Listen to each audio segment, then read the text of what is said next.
안녕하세요. 뉴스반장입니다. 민심이 어떻다는 거는 그전에 다 아는 거예요. 내가 예. 사실 이 강서 보궐선거 끝나고 나서 제발 지금 거의 정치와 정책에 대한 변화를 가져와란 말이야. 대통령이 자꾸 뭐 민생 투어 한다면서 민생 얘기를 하지만 실질적으로 일반 서민들에게 피부에 닿는 민생은 하나도 해결된 게 없어요. 예. 어? 그런데 거기다 뚱따지처럼 무슨 국회를 갖다가 세종시로 옮긴다고 해가지고서 무슨 선거에 그 표가 된다면 착각입니다. 일반 조국 국민의 대표에 대한 지지? 분노의 표출이라고 분노. 난 봐요. 아하. 솔직히 얘기해서. 예. 그러니까 윤석열 대통령의 그동안에 이 쌓여온 그 부정평가라고 보는 것이 예. 그게 바로 이 유권자들이 마음속에 가지고 있던 건데 예. 그런 거를 갖다가 조국이라는 사람이 나와가지고서 계속해서 강력하게 얘기를 끄집어내니까 아하. 그쪽에 쏠리는 수밖에 없는 거라네. 오죽 한심하고 답답하면 이런 말을 다 했을까요? 그것도 이미 떠난 당을 향해서 말이죠. 말할 때마다 추호도라는 강한 부정의 단어를 사용하는 김종인 개혁신당 상임고문이 입을 열었습니다. 한마디로 현재 한동훈 국힘당 비상대책위원장이 하는 짓들은 추호도 이번 총선에 아무런 의미가 없는 헛짓이라는 건데요. 아무런 효과가 없는 공약을 남발하며 계속해 정권 심판론에 불을 붙이고 있다는 겁니다. 백발 정치노장의 쓴소리가 저는 마냥 즐겁게 들렸는데요. 제 생각과 똑같았기 때문입니다. 김상민 고문은 그러면서 이번 총선에 국힘당이 패배하게 된다면 그 모든 책임은 한동훈이 지게 될 것이며 더 나아가 대선도 없을 거라고 내다봤는데요. 그러면서 이번 총선에 아무런 전략도 계획도 없는 국힘당을 한심하게 평가했습니다. 국힘당 전 비대위원장 출신인 김종인 개혁신당 상임고문은 느닷없고 생뚱맞은 국힘당의 국회 세종 이전 공약에 대해 뚱딴지 같은 이야기라며 그다지 효과가 없을 거라고 일축했습니다. 김 전 위원장은 27일 CBS 라디오 박지용의 한판 승부에 출연해 이번 선거를 임하는 여당의 태도에 근본적으로 전략이 없다며 이같이 말했는데요. 김 전 위원장은 강서 보궐선거 이후 국힘당이 김포, 서울 편입 등 메가시티 정책을 내세웠지만 그게 무슨 효과가 있었냐며 지적하기도 했습니다. 강서 보궐선거 전후로 강한 정권 심판 민심이 작동해왔는데 정부 여당이 정책 기조와 인사 등에 대한 근본적 수술 없이 표피적 대응만 해왔다는 건데요. 그러면서 조국혁신당의 부상도 이런 흐름에서 평가했습니다. 김 전 위원장은 한동훈 위원장에 대해서도 선거가 잘못되면 윤석열 정부가 끝난다고 말하는 걸 듣고 깜짝 놀랐다며 민심이 이런 걸 그전에 몰랐냐고 지적했는데요. 그는 개혁신당의 부진에 대해선 이준석 대표가 계속해 윤 대통령과 강하게 각을 세웠다면 지금 같지 않을 거라며 이낙연 대표와의 합세로 지지층을 주춤하게 만들었던 게 문제였다고 분석했습니다. 김 전 위원장은 지금 상황에 특별한 변수가 없다면 이번 총선은 국힘당이 힘들지 않겠냐는 평가를 내놓았습니다. 오죽 한심하고 답답하면 이런 소리가 그 추호 김종인 선생 입에서 다 나올까요? 여튼 그의 이런 말들이 저는 기분 나쁘게만 들리지 않았는데요. 제발 이번엔 200석만 했으면 합니다. 물론 조국혁신당 15석은 별도입니다. 김종인 전 위원장이 언급한 것처럼 조국혁신당의 부상이 눈이 부신데요. 이번 총선판에 다크호스처럼 등장해 모든 이슈를 잠재우고 윤석열 독재 검찰 정권을 가장 선두에서 맞짱 뜨고 있는 겁니다. 그 깐족거리던 한동훈도 매일같이 가짜 외국 뉴스만 생산해대던 국힘당도 한방에 침묵시켜버렸는데요. 어떻게 보면 전면에 나서 날아오는 모든 화살과 총탄을 온몸으로 막아서고 있는 모양새인 겁니다. 조국과 조국혁신당을 보는 국민들로 하여금 이 정권을 반드시 심판해야 한다는 의지를 불타게 만들고 있습니다. 조국혁신당 조국 대표는 27일 법은 윤석열 대통령과 그 가족, 국힘당 한동훈 비상대책위원장에게도 적용되는 것이다.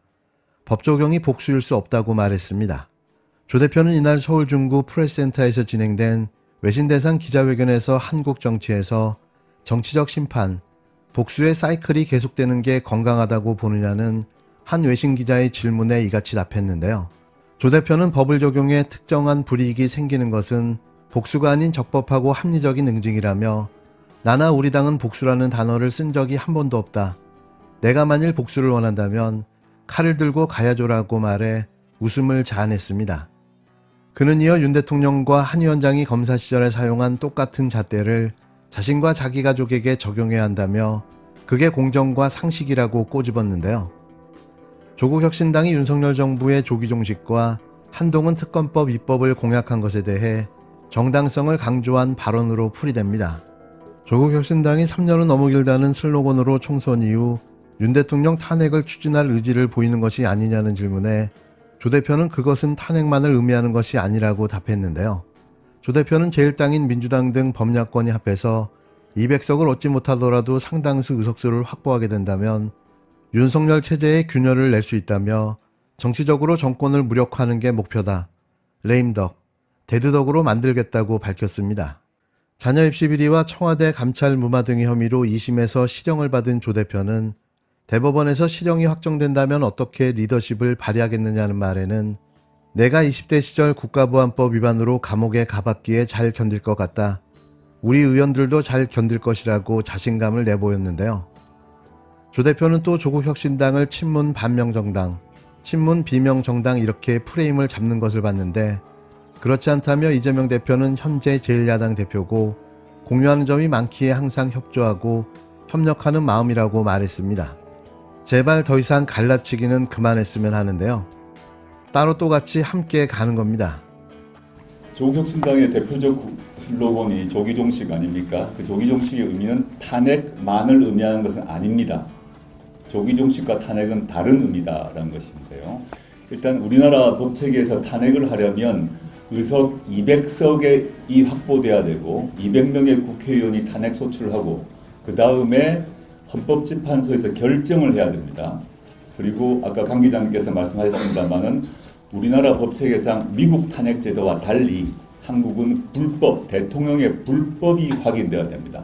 이런 요건을 전제로 할 때 한국에선 탄핵이 가능합니다.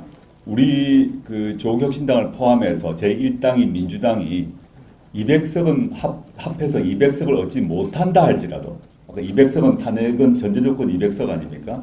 200석을 얻지 못한다고 하더라도 뭐 제1당인 민주당과 조국혁신당이 상당한 수를 확보하게 된다면 저는 윤석열 정권의 윤석열 정권 체제에 균열을 낼 수 있다고 생각합니다. 이 더 영어식 표현을 쓰자면 첫 번째는 레임덕을 만들 수 있고 그 다음에 데드덕으로 만들 수 있다고 생각이 됩니다. 그 사람의 임기가 3년의 임기가 다 지켜질지 안 지켜질지는 모르겠으나 정치적으로 무력화시키는 것이 목표이고 그것이 최종적으로 탄핵이 될지 안 될지는 알 수가 없습니다. 지금 현재 상태를 예상할 수 없다. 그렇지만 저는 제가 가장 앞장서서 윤석열 정권의 비리와 실정과 싸우면서 윤석열 대통령을 레임덕, 나아가서 데드덕으로 만들겠습니다. 저는 우리 대법원이 언제 어떤 결정을 할지 모릅니다. 영향을 미칠 수도 없습니다. 삼권 분립되어 있기 때문에 모릅니다. 그렇지만 저는 대법원 판결이 언제 어떻게 날지 모르는 상태에서 제가 골방에 처박혀서 살 수는 없다고 생각하고요. 저는 뭐 스피노자 말로 기억나는데 내일 지구가 멸망하더라도 저는 오늘 사과나무를 심을 것이고 언제 대법원 판결이 나서 저에게 최악의 판결이 날지도 모르나 그 전까지 저는 가만히 조용히 입 닫고 살지는 않겠다라는 결심을 하고 창당을 한 것입니다. 저는 일단 저나 우리 당은 복수란 단어를 쓴 적이 한 번도 없습니다. 제가 만약 복수를 원한다면 칼 들고 가야죠. 저는 법을 지키는 사람이고요. 법을 지킬 것이고요. 일단 그 법은 윤석열 대통령과 그 가족, 한동훈 비대위원장에게도 법을 적용되는 것이고 법을 적용하는 것이 복수일 수는 없습니다. 법을 적용하는 것은 법을 적용을 해서 그 특정한 불이익이 생기는 것은 그걸 복수라고 하지 않고 정당하고 합법적인 응징이라고 하는 것이죠.